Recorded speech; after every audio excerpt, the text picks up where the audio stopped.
The latest figures around dwelling approvals are out. They're not good for the prospects of easing the housing crisis. Dwelling approvals for April fell to their lowest point in a decade. Joining me is the Shadow Housing Minister Michael Sukkar. Thanks for your time. Thanks, Kieran. Is the Coalition going to rethink its position on the Housing Future Fund, given the nature of the crisis? No, I think that today's data, which is a disaster for the government, shows that they've got no agenda for housing. When they simultaneously want to bring in 1.5 million people to Australia through our migration program over the next 5 years, we see dwelling approvals down, we see new starts down, we see investment into the building sector down by the government's own admissions. We saw in October the government announced that they were going to commit to 1 million new homes. That's already in tatters.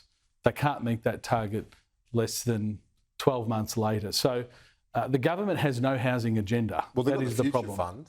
That's the plan. The Coalition's not backing it. Well, they are promising, if everything works, if their Ponzi scheme works, which I think most people have great scepticism of, they promise to deliver 30,000 homes over 5 years.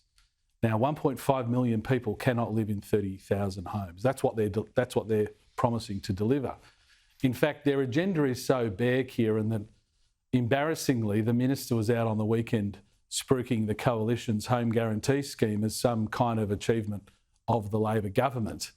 They have nothing to talk about. Their Help to Buy scheme, which they announced before the election and was supposed to commence on the 1st of January this year, has not been spoken about. We're nearly 6 months down the track. So their entire agenda's in tatters, and sadly, Australians who want to buy a home are completely ignored. Australians who are renting are paying record rents.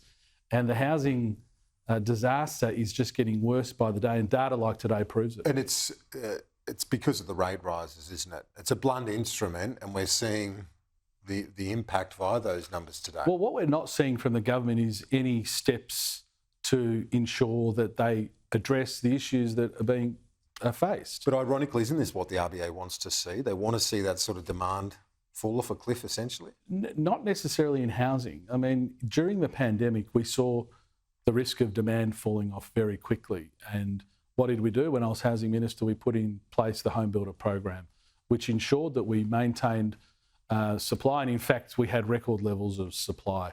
The government's got to address the issues of the day. Now, you never hear this government talking about first-home buyers. They're not interested in doing anything for first-home buyers.